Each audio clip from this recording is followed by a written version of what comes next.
A soldier staggers into camp, holding his own stomach shut with both hands. His name is Nicaris.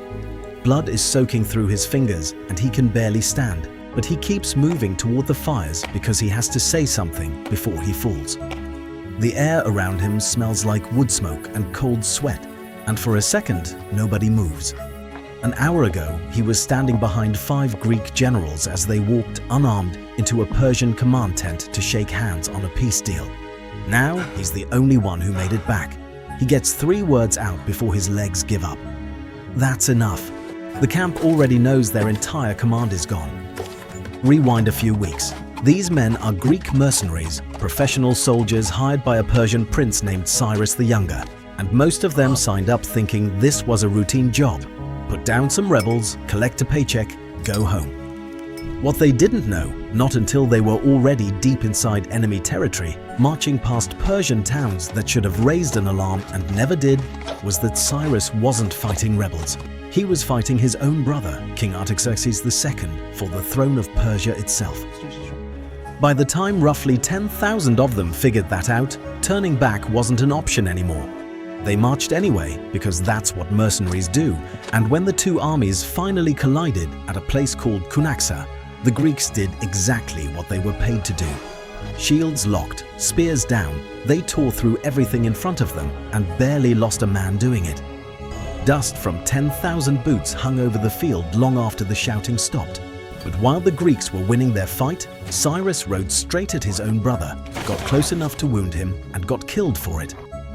The war the Greeks had just won stopped mattering the second their employer hit the ground, which meant the Greeks were suddenly alone. Roughly 10,000 men deep inside the largest empire on earth, with no employer, no supply line, and every reason to think the king they just fought would want them dead.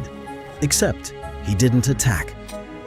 Artaxerxes sent word instead, surrender your weapons and you'll be allowed to go home. The Greek commander, a hard Spartan named Clearchus, wasn't about to hand over the army's only leverage, but he also wasn't in a position to refuse a truce, so a deal got made.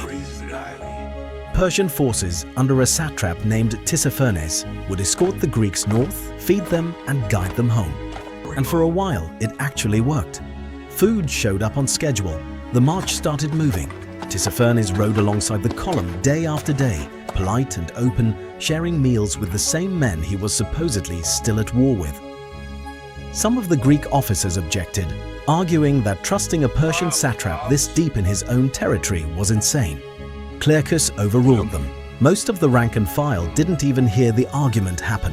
The truce was holding, the war was supposedly over, and after weeks of watching Tissaphernes keep his word about food and safe passage, trusting him one more time didn't feel like a risk.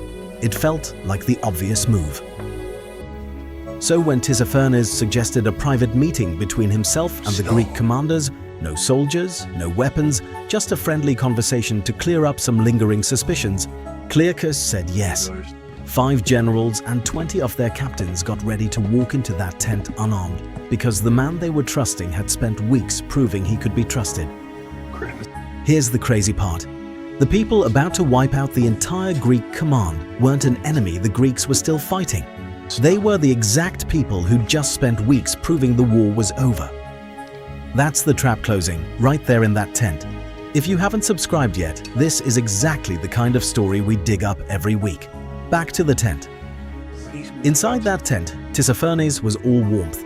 Wine and food came out, and the conversation stayed easy, exactly the meeting Clearchus expected. Then, at a signal nobody saw coming, Persian soldiers poured in from every side. Bronze scrapes against leather, someone shouts a name, and then it's over, almost as fast as it started. The 20 captains who'd come along as escorts were cut down where they stood. No trial, no chance to fight back, just dead in the dirt of a tent they'd walked into as guests. The 5 generals were dragged out alive, bound, and marched under guard straight to King Artaxerxes himself. There was no negotiation waiting for them there either. 4 of the 5 were beheaded on the spot. The 5th, a general named Menon, was kept alive instead. The Persians kept him alive as a warning to anyone else who thought about crossing them, torturing him for nearly a year before finally killing him too. Nicarus, gutted and dying, was the only one who made it back to tell the camp what happened. Think about what that actually means. 5 commanders, 20 captains, every single person with the rank and experience to lead 10,000 men through hostile territory. All of it gone in one afternoon, without a single Greek soldier dying in a fight they could see coming. The Persians didn't need an army for this. They needed a dinner invitation and about 10 minutes. Back at camp, the news spread fast and it broke people. Men who'd survived actual combat, men who'd fought at Cunaxa without flinching, sat down and started writing goodbye letters to families they figured they'd never see again. Someone stood up and argued they should just surrender, beg for mercy, hope the king felt generous. Nobody in that crowd had an answer for him because nobody had ever been in this position before. An entire army, still armed, still capable of fighting, with absolutely no one left who knew how to lead it. That's the moment a Greek army loses every officer it has without losing a single fight. If you're watching this and you haven't subscribed yet, this is the kind of story we tell every week. Now, back to the men who have to figure out what happens next. One man in that crowd hadn't lost anyone he outranked because he didn't have a rank to lose. His name was Xenophon, and he wasn't a soldier by trade. He joined this expedition as a favor to a friend who happened to be one of the 5 generals just executed. He had every reason to sit down and stay quiet.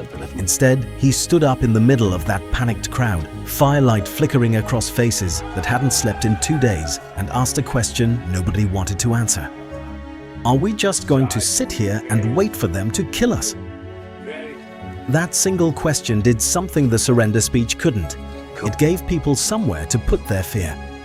Xenophon laid out exactly why surrender meant a slower death instead of a quicker one. Why the Persians, who'd just broken one truce, had no reason to honor another, and why marching north through territory none of them had ever crossed was the only version of this where some of them actually got to go home.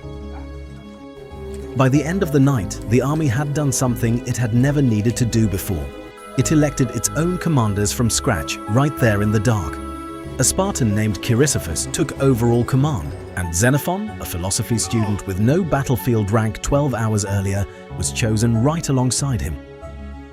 What happened in that tent didn't just kill 5 generals. It forced 10,000 men to figure out in a single night who among them was actually capable of leading, with nothing to go on, but who stood up when everyone else stayed silent. What followed was months of exactly the kind of march Xenophon had promised. Brutal, freezing, constantly under attack, through mountains held by people who had never lost a war on their own ground. Men marched with frostbitten feet wrapped in whatever cloth they had left, crossing rivers that numbed a body in minutes and mountain passes where the wind alone could kill a straggler. Food ran out more than once, and there were nights the column moved on nothing but discipline. There's no version of this where it was easy. But months later, the men at the front finally crested a ridge and saw something they hadn't seen since Persia, the open water of the Black Sea. The whole column erupted, screaming the same 2 words over and over. Thalatta, Thalatta, the sea, the sea.